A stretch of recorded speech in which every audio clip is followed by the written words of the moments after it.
আমাদের এই মন্দির বাংলার 1219 বঙ্গাব্দে রাজা গোপীমোহন ঠাকুর কর্তৃক প্রতিষ্ঠিত হয়। এই মন্দিরের যিনি দেবী মা ব্রহ্মময়ী, তিনি ছিলেন গোপীমোহন ঠাকুরের কন্যা। জমিদার গোপীমোহন ঠাকুরের কন্যা রূপে তার আত্মপ্রকাশ ঘটে। তখনকার দিনে খুব যেহেতু ছোটোবেলায় বিয়ে হতো, তো বিয়ের দিনকে মা ব্রহ্মময়ী গঙ্গায় স্নান করতে নেবে, ডুবে যান। ডুবে যাওয়ার পরে বেশ কিছুদিন বাদে তার বাবাকে স্বপ্ন দেন যে আমি মুলাজোর গ্রামে অমুক জায়গায় শ্যামনগরে উঠেছি, সেখানে তুমি আমার মন্দির প্রতিষ্ঠা করো। ততক্ষণে গোপীমোহন ঠাকুর সেই স্বপ্নাদেশ পেয়ে এই মন্দির স্থাপন করেন। আমাদের যে কালী মূর্তি দেখছেন আপনারা, সেই মূর্তি কাউকে দিয়ে তৈরি করা নয়, গঙ্গা পক্ষ থেকে যেরকমভাবে উঠেছে তার উপরে মন্দির তৈরি করা হয়েছে। তো সেই হিসেবে বিগ্রহর আদি বয়স কত সেটা জানা খুব মুশকিল, কিন্তু মন্দিরের বয়স 1219 থেকে এখন 1425, 206 বছর।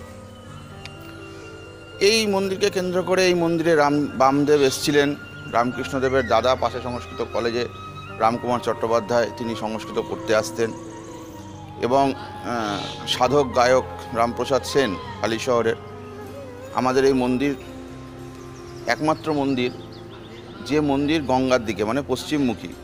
ভারতবর্ষে আর কোনো মন্দির পশ্চিমমুখী নেই। পশ্চিমমুখী হওয়া, গঙ্গার দিকে মুখ হওয়ার প্রধান কারণ হচ্ছে গঙ্গা পক্ষ দিয়ে সাধক রামপ্রসাদ গান গাইতে গাইতে দক্ষিণেশ্বরের উদ্দেশ্যে যাত্রা করেছিলেন। মা তার গান শুনে মুগ্ধ হয়ে তার কাছে গান শুনতে চেয়েছিলেন। তখন রামপ্রসাদ সেন বলেছিলেন, আমি গিয়ে শোনাতে পারবো না, তোর শোনার ইচ্ছে হলে এসে শুনে যা। সেই ক্ষেত্রে মায়ের মুখ ছিল দক্ষিণমুখী।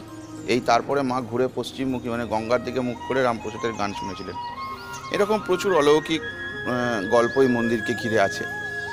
আমাদের এই মন্দিরে মূলত মায়ের অনুষ্ঠান হয় কালী পুজোর দিন, দীপান্বিতা কালী পুজো। 31শে বৈশাখ মন্দির প্রতিষ্ঠা দিবস, এই হিসাবে একটা অন্নকূট উৎসব হয়। এবং পৌষ মেলা, 1 মাস ধরে, পয়লা পৌষ থেকে পয়লা মাঘ 1 মাস এখানে মেলা হয়। প্রচুর দর্শনার্থী আসেন দূর দূর থেকে, এবং এই 1 মাস আমাদের এখানে মাকে জোড়া মূল্য দিয়ে বিশেষ পুজো দেওয়ার রীতি আছে।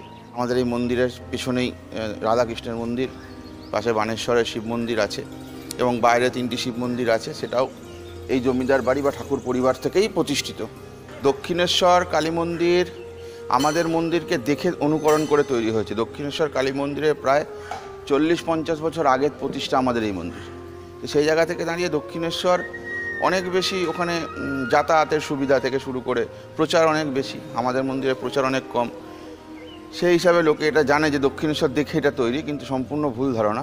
আমাদের মন্দির শ্যামনগর মুলাজর ব্রহ্মময়ী কালী মন্দির দেখে দক্ষিণেশ্বর তৈরি। দক্ষিণেশ্বরের অনেক আগে আমাদের এই মন্দির।